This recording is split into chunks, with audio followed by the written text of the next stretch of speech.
We're going to be blowing them away. The numbers are all over the country where factories rising. $19.2 trillion investment. And please sit down, please. I appreciate you standing up. And anytime you want to stand up and cheer, that's okay too. But we have a lot of very big people here. They don't get up and cheer too often. But they're very happy with what's happening, and we're doing very well. As you know, Venezuela was amazing, and we're getting along great with Venezuela. We paid for the war many times over, and Venezuela's doing better. The relationship is very, very good, and we're doing very well with Iran. We wiped out their Navy, their Air Force, their radar, their leaders. We wiped out everybody. And then I heard they're doing very well. No, they're not doing well at all. They want to make a deal so badly. But we'll see what happens. They have to make the right deal because they cannot have a nuclear weapon. They cannot have a nuclear weapon. It's very simple. You want to see a bad stock market? Let them use a nuclear weapon. I'll show you a bad stock market, right? So, but we're doing very well. They've agreed to a lot of things that a lot of people said they wouldn't agree to. We'll see what happens. We're going to win one way or the other. We'll win the nice way or the not nice way. But I want to welcome everybody to the Rose Garden. What you're sitting on, the stone, is sort of a replica of the color of the White House. This was grass, and I love grass, but you know, the White House was built on a wetland, and the grass was always very wet. And if you were sitting here right now, your shoes would be destroyed. You would be extremely unhappy with me. You'd want to leave. The men wouldn't like it, but the women would, with their beautiful, I won't name the group, but you know who I'm talking about, those extremely high heels. They'd be sinking into, I used to call it the quicksand. It was a quicksand pit.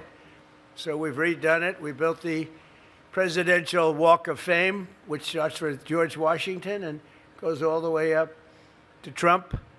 And it's been so popular. We've redone the path. All the stone was broken. It was in terrible shape. And we put beautiful granite pavers in that will last.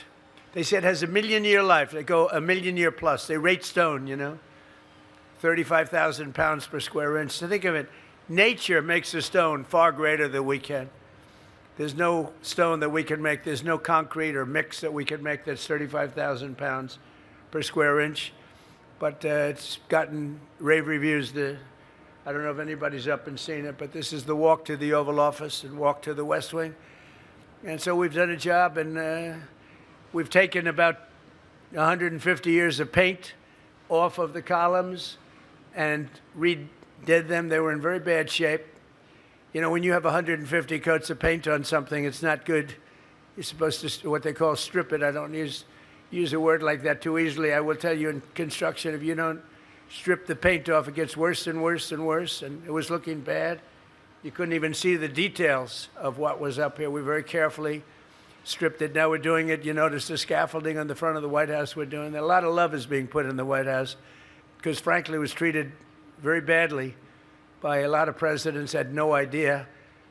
The last one definitely had no idea. Do you think he walked in the office and said, I don't like the shape of the columns? I don't think so, Biden. I don't like the shape of the columns. He didn't notice things like that. He didn't notice anything. But we're putting a lot of love back into the White House. This will happen every 200 years or so. You'll get somebody that will bring it back. But if you look at that wall right there, that beautiful wall of the building itself, that's been redone, and it's been done beautifully. And the best thing and the biggest thing that we're doing is we're building a ballroom and a tremendous military center. That was supposed to be top secret, but it's no longer top secret because no matter what you do, you get sued. They sue because they think the ballroom's too big, the ballroom's too small, I don't like the color of the ceiling, we don't like, you know, you get sued. In this world we're living, especially if your name is Trump, you get sued. And you get sort of good at it after a while. It becomes routine. It's ridiculous. But we're building something the likes of which will never be even close to being competed with. The ballroom is going up to there. You see, it's the hardest part is now completed, the base, and it's rising, very substantially rising. And when it's done, you know, the most you can seat is about 93 people in the White House. It was always a problem. For 150 years, they've wanted a ballroom to be built. We don't have a ballroom in the White House. We have a room that's a little bit large, but it's not a ballroom. It's a very small room. We had King Charles here. Everybody wanted to be here. We couldn't hold anybody. But soon you'll be able to. I think it's going to be one of the most beautiful structures in Washington when it's completed. And I've done many ballrooms, and this will be, there won't be anything to compete with this anywhere in the country. And that's what it should have. And it'll use it exclusively only for the White House. But it's really what it should have. When you have heads of state, it's also able to hold the inauguration. You know, we had, the inauguration was so cold that when you have January 20th, it's so cold, the weather, that generally the first time we got by with it, it was good. It was, you know, like 34 degrees. But the last time it was below zero. And you weren't able, so we used the Capitol. And it's a very small space. It's not safe. It's not, you know, it's not, they didn't have drones in mind when they built it. They didn't have other things in mind either. But we were able to get 921 people in, and this will hold many times that numbers of people without the tables as seats, and bulletproof, drone-proof, missile-proof in many cases, and beautiful at the same time, and a big military component, including on the roof, a drone port. Can you believe we have a drone port? And it's like no other. So we're doing a great service. It's great national security. We also take care of a need. Every president said, this is crazy. I'm sure that many of you, along with me, attended. We would have a presidential ceremony of some kind, or heads of state would come in. For instance, President Xi is coming here toward the end of September, the 24th, I believe. And what we need is a big ballroom. We could hold thousands of people to see him. Everyone wants to see him. Same thing with King Charles. Same thing with a lot of the leaders of countries. And now we're going to have a place the likes of which no country has. I was in the Great Hall of China recently, 4 weeks ago when I was in China. They have a very large ballroom, beautiful ballroom. We don't have that, but we're going to have one that tops everything. It won't even be close. The beauty of it and the size will be great. So it's exciting, and that'll be done. Actually, I will get to use it for, you know, people say, he's building it for himself. I'll be using it I'll be lucky if I get 6 months, because it'll be done toward the middle of 28. So I'm really building it for other presidents, but it'll give them great safety. Glass windows that are this thick that can withstand any form of shot, rifle, drone, anyone, nothing gets through. Steel walls, steel ceiling, extra strength. I mean, it's really an amazing thing. And yet, all of that security made it more beautiful, because you have very thick walls, very powerful walls, very beautiful. We've actually taken security and made it a beautiful thing. It looks like it was built from 700 years ago. Like when I went to England, we went to Windsor Castle. It's the longest building I've ever seen. I said to Charles, it was built around like 900. You know, it was a long time. But I said to Charles, who built this? This place is incredible. William the Conqueror.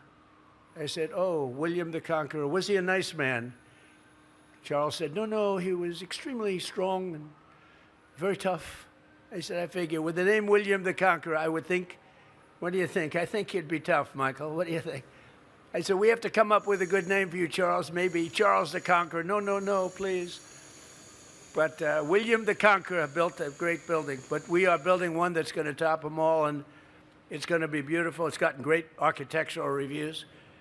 And more importantly, it got great military. We're doing it in conjunction with the military and the generals. And these are smart, brilliant generals that know exactly what they're doing, what they want. I'm giving them everything they want. And it's really a national security must. But I want to welcome you to the Rose Garden, and today's a historic day as we begin America's 250th year. We're launching what's called the Trump Accounts. You've been hearing about it. And this was something that was made possible because of the great, big, beautiful bill. Otherwise, you couldn't do it. We got it approved. Ted Cruz is here, and he helped us a lot.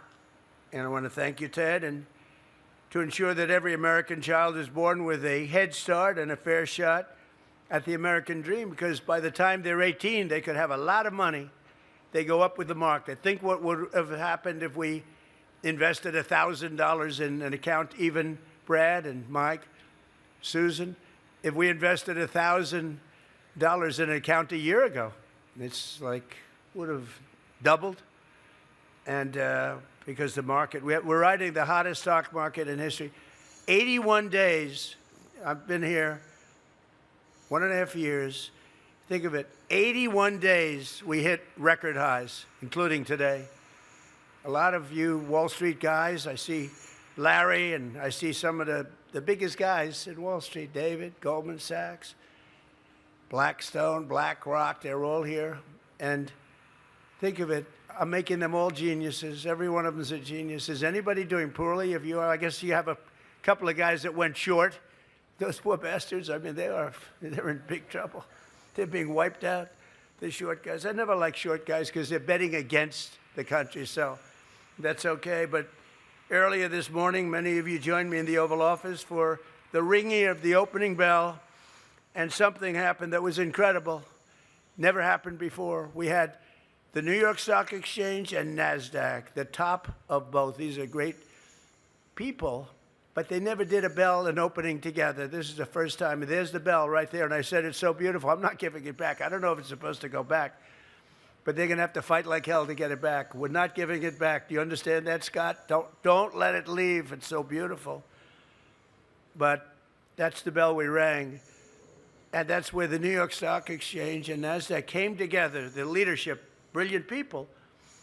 And the first time ever, we did it together. It was an opening where we did it together. That's in honor of the Trump accounts, because we're going to make young children born with no money in many cases rich. I think they're going to be rich.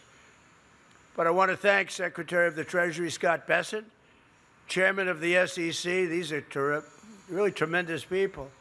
Paul Atkins. Scott, stand up. And Paul, please stand up. Thank you very much.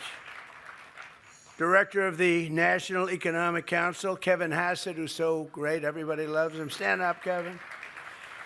Thank you, Kevin. Governors Sarah Huckabee Sanders, who worked here very diligently and brilliantly as my press secretary. She did a great job. Thank you very much, Sarah, wherever you may be. Thank you. Governor Jeff Landry, who called me, he says, you know, we have a crime problem, and we had the Mardi Gras, and he said, could you we want to get rid of the crime, do something, because we have a little bit of a Mardi Gras coming, and we have a little bit of a crime problem.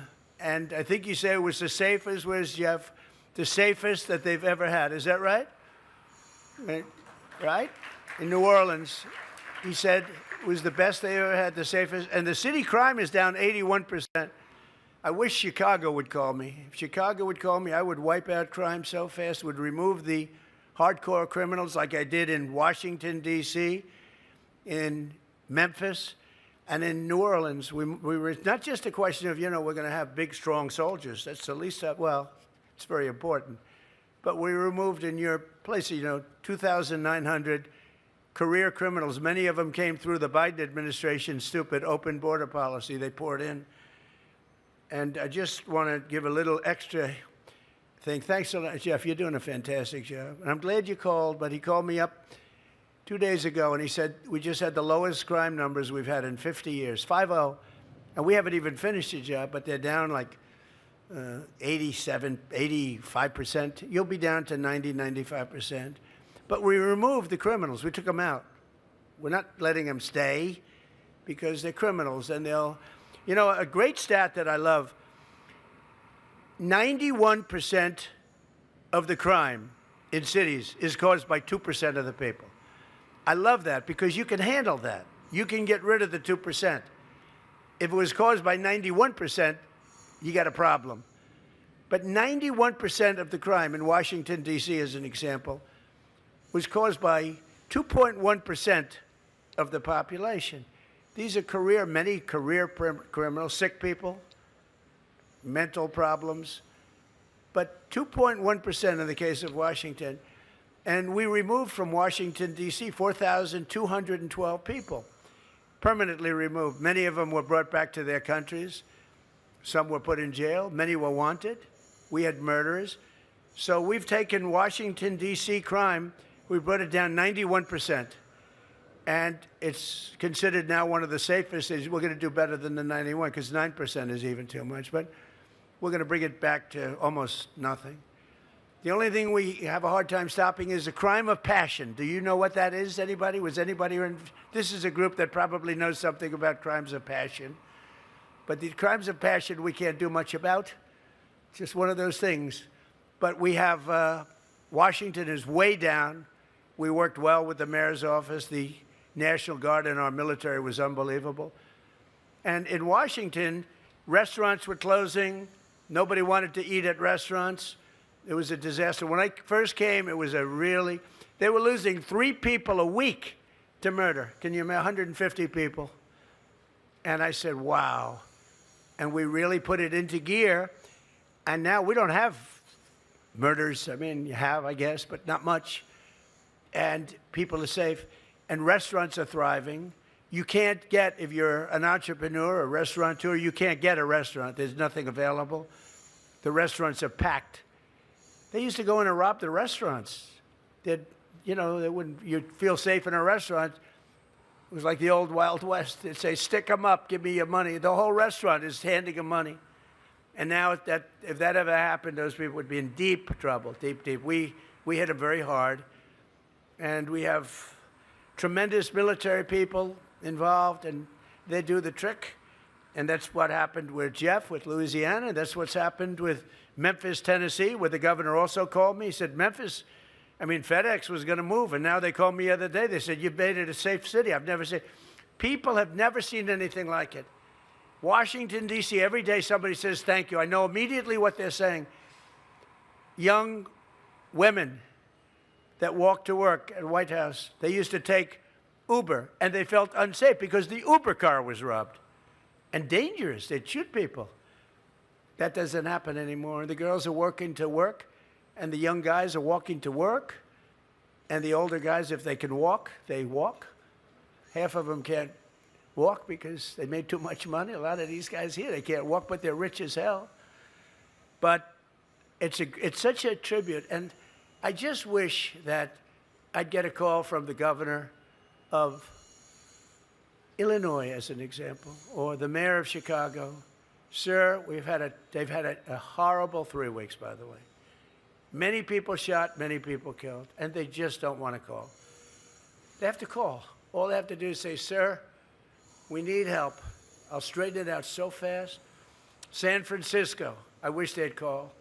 You know, you have a mayor there who's a Democrat, but he's a good person. He's trying hard, but I told a couple of the very rich people living in San Francisco, they wanted me to give him a chance. And I said, all right, I'll give him a chance, but he can't do the job because he can't remove people like us. We have the law on our side. We can remove murderers. You know, under the Biden open border policy, 11,888 murders were allowed into our country. They're living in a place near you, but I've gotten rid of most of them. Have been either removed or we put them in jail. We've caught most of them. But they came in through an open border. They came in through prisons, mental institutions, drug dealers. You have no idea the drug dealers that came in under Biden. Open border. Nobody checked. They just walk in. And you could look at some of them. You could say, this is trouble. And they'd walk into our country. We remove them. And I wish Los Angeles, I wish Gavin Newsom would call me. I wish Governor Pritzker would call me. I wish the governor of New York would call me. They have tremendous crime, and all of them. And they would go just like Washington. We have the men. We have unlimited number of great men. You know, one of the many things we got was from the Supreme Court of the United States. You know, we went against merit. Merit had no place in our country. So people were getting into college with bad marks, with bad board scores, not great students. And they'd get into college, and people with straight A's, with the highest boards, everything else, couldn't get into colleges, certain colleges, the top colleges. And we won based on merit. We now have a country Frankly, I give a lot of credit to the Supreme Court on that one because that was a tough one for them. But we won. We now have a country based on merit. That goes for colleges. You get the best. If you have the highest marks and the best boards and all the things that you need, you don't get on based on race, color, creed, thought, look, height. You get on by merit. And you get into colleges by merit. And you get into the military by merit. So we had a military where we could not sign anybody. Before the election, November 5th, you could not get anybody. They couldn't get them. We couldn't recruit people. Now recruitment has gone to an all-time high. We've never had anything like it. And likewise, the soldiers, they are put in based on merit. Like, we'd like to have strong soldiers. I want my soldiers to be strong physically, and we have strong soldiers. And when the bad guys see our soldiers out on the streets of Washington, and you saw that, Jeff, you were saying, you said, I never saw so many big, strong, good-looking people. And it's all based on merit. So our military's got merit-based. Everything we do is merit-based. And we're not forced to take people that cannot do the job.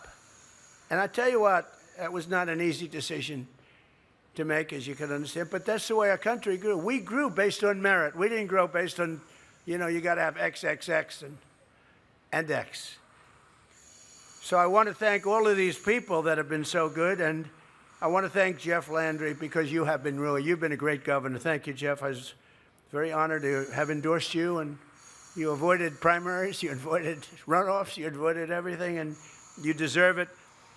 Rob Bresnahan is here, congressman who's been fantastic. Rob, wherever you may be. Thank you, Rob. Thank you very much, Rob. Young, handsome guy. He could be up here someday. Who the hell knows, right, Rob? He's got the look. Along with the CEO of Intercontinental Exchange, Jeffrey Sprecher, my friend, Jeff. That means the New York Stock Exchange. That's another word for New York Stock Exchange and various other. I said, so you own the New York Stock Exchange? He said, yeah.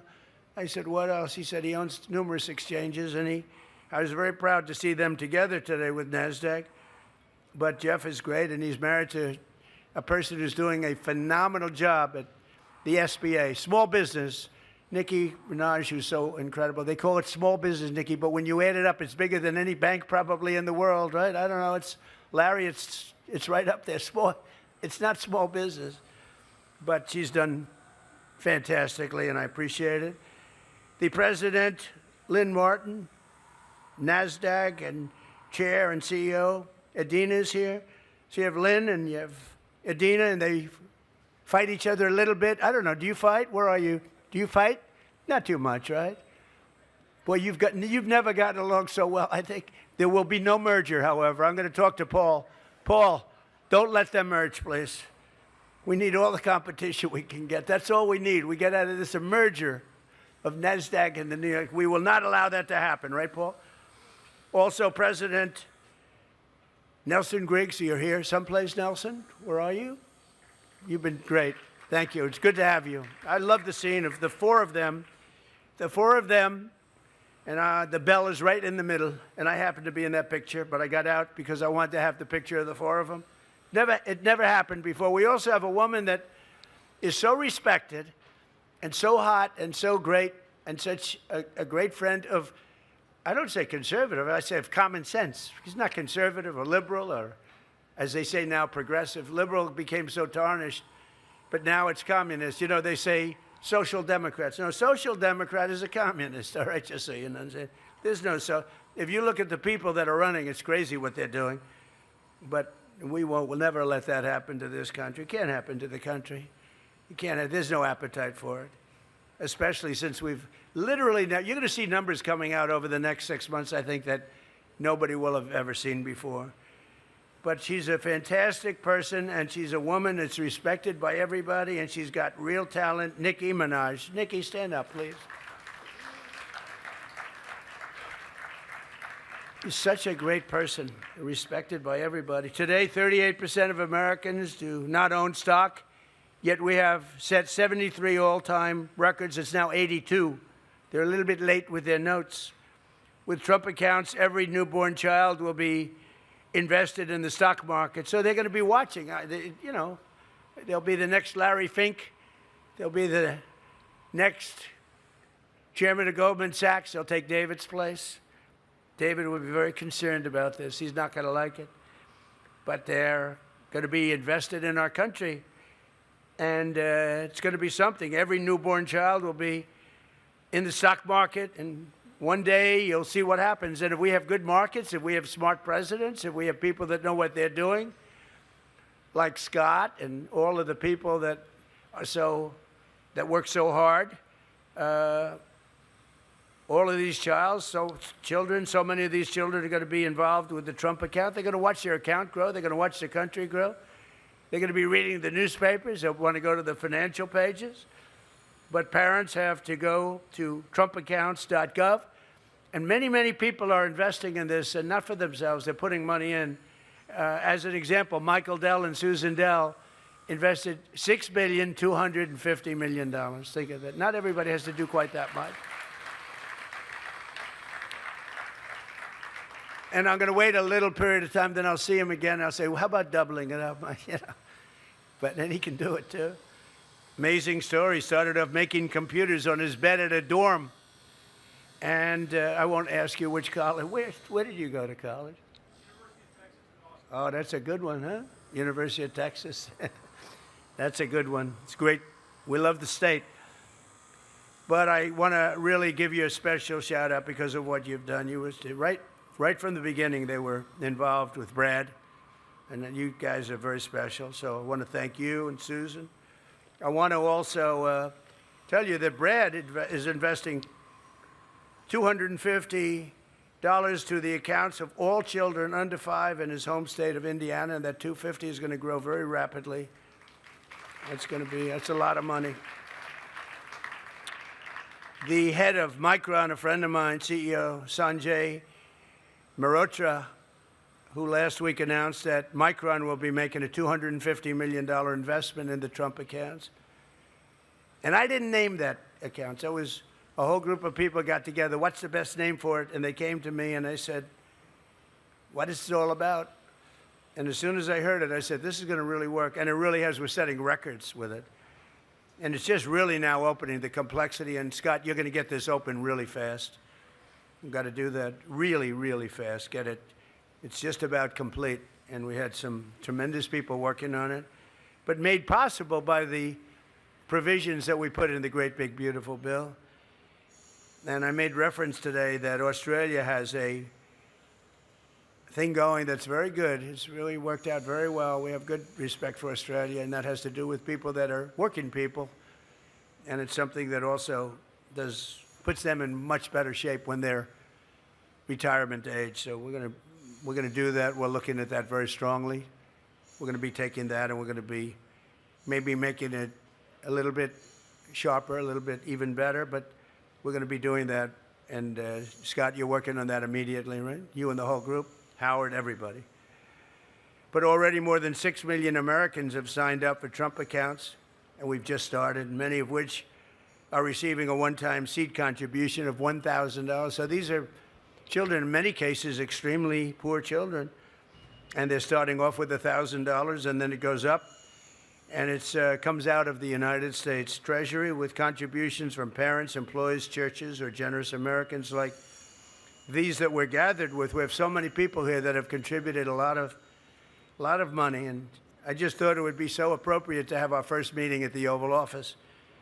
It's a special, very special place. No place, I've been in a lot of offices, there's no place like the Oval. In terms of overall impact and everything that it represents, there's no place like it. But the Trump accounts could grow to hundreds of thousands of dollars by the time they reach 18 or 21, or they can leave the account and have it put into a different fund at a certain point in their life. But hundreds of thousands of dollars by the time they turn 18. Think of that. You have a young child with no money growing up in a rough area, and they turn 18 and they have hundreds of thousands of dollars. And we're going to help them when they get, because you can lose that hundreds of thousands of dollars very quickly if they're not careful. So I also want to recognize all of the outstanding employers who have committed to making contributions toward the Trump account, some of whom are here today.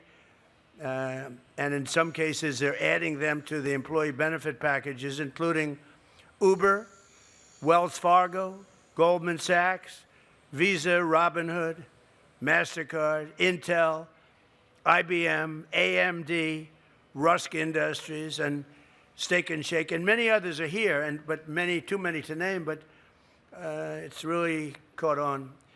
A lot of the big public companies are doing tremendous amounts of, they're taking care of all of the children of their employees. Some are taking care of. Brad has picked up a large portion of the children in the state of Indiana. I didn't know he was that rich, Michael. You know, he's a rich guy. I learned about Brad. You're a rich guy. That's a lot of children. Indiana. I won Indiana by 35 points, so I like it. We love Indiana. That's great what you're doing, Brad. But we're doing that. People are picking up states. So for years, Washington politicians have left our children with nothing but debt, nothing but problems.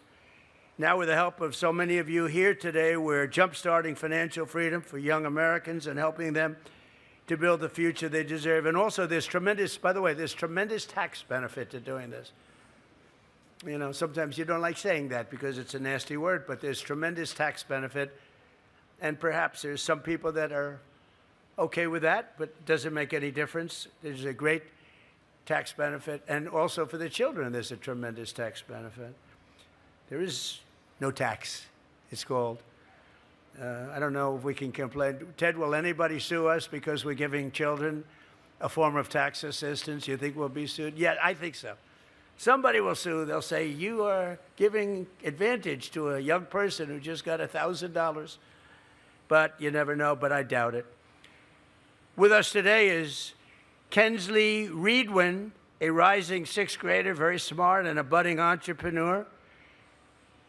Perhaps the next Michael Dell. Where is Kensley? Where are you, Kensley? Who's so standing? Oh, look how beautiful. Good luck. Do you think you'll be as rich as Michael Dell? I think yes. You'll be richer than Michael Dell, right? Congratulations, Kensley. Thank you for being here, honey.